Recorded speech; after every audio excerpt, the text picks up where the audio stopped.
Kiteeberezebwa nti olutalo lwabalukawo omwezi oguwedde mu ggwanga lya South Sudan lwakakosa abantu abawerera ddala 2,200 nga bano be bagambibwa okuba nti badduka mu maka gaabwe okugenda mu buwaŋŋanguse. Olutalo okubalukawo nga bannansi ba South Sudan bangi bali mu Uganda nga basinga bajja okukola emirimu egy'enjawulo n'okusoma. St. Noah Girls Secondary School Zana lyeri mu kusomero eririna abaana abawerera ddala 2 ab'enzaalwa ya South Sudan nga bano olutalo okubalukawo baali ku ssomero.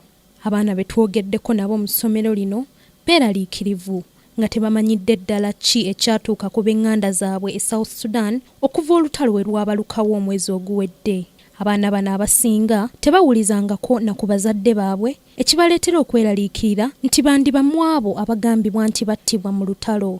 Abaana be twogeddeko nabo kwabo abatalina mpuliziganya n'abazadde baabwe balaze ennyiike nga tebakyasobola na kusoma bulungi. I have even brain torture because whenever I heard of this situation, I don't really feel okay. Sometimes when you get into books, you read, but what you're reading really doesn't get into your head because your mind, part of it is thinking about what is taking place there, and part of it is in books, so you can't catch up with things that you're doing. Some of our parents, relatives, the young ones, the innocent ones were all killed. That really affected us.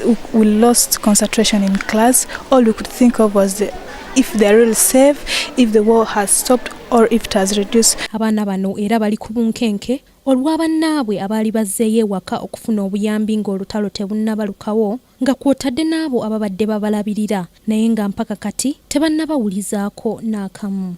My auntie around here, but due to the problem in Southern Sudan, it has affected her that her husband is unemployed, so she's going to go back to Southern Sudan again with her children as well.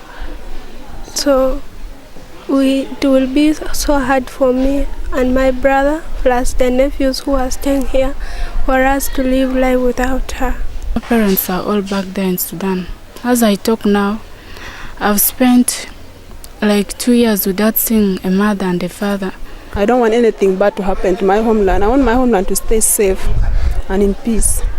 Abakulu b'essomero lino bagamba nti nabo embeera ebatadde ku bunkenke naye bakyakubaganya ebirowoozo ngeri ki gye bagenda okuyambamu abaana bano basigale nga bakyali mu ssomero. Olutalo lw'e Sudan lutwafekitinze naffe ng'ab'amasomero mu Uganda kubanga tubadde tufunayo abaana okuva e Sudan era abaana batandika okujja wano mu Uganda bayingira amasomero gaffe gano aga Uganda, inkamu z'amasomero zeeyongerako.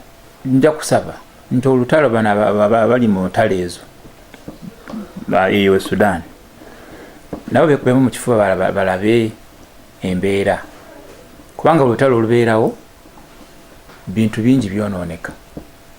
Kakati ffe ab'amasomero abaana baabano abamu baddayo kukoona school fees tebaakomawo. Abaana bano abawerera ddala 2 mu kigero buli mwana omu asaasaanyizibwako emitwalo nga 5 buli lusoma ekyeraliikiriza abakulira essomero lino ngeri ki gye bagenda okubakwasaganyaamu mu biseera eby'omu maaso. Let's just pray hard. Things will be well. Let's just trust in God. Ng'enjogera bweri nti enjove ebbiri we zirwanagana obusuubi bwe businga okukosebwa n'obutakkaanya obuli wakati w'abakulembeze ababiri ab'eggwanga lya South Sudan bwe buleese olutalo okubalukawo mu ggwanga eryo era nga bukosezza abantu bangi nga mwe mulina emijiji emito egy'abaana abasinga abasomera wano mu ggwanga lyaffe Uganda era nga bakuba omulanga nti abakulembeze abo ababiri bandikkaanyizza kubanga kibakosezza ekyensusso. Ku lwa Kingdom TV, Madrid Nabukera. Amalindirire. This is Kingdom TV.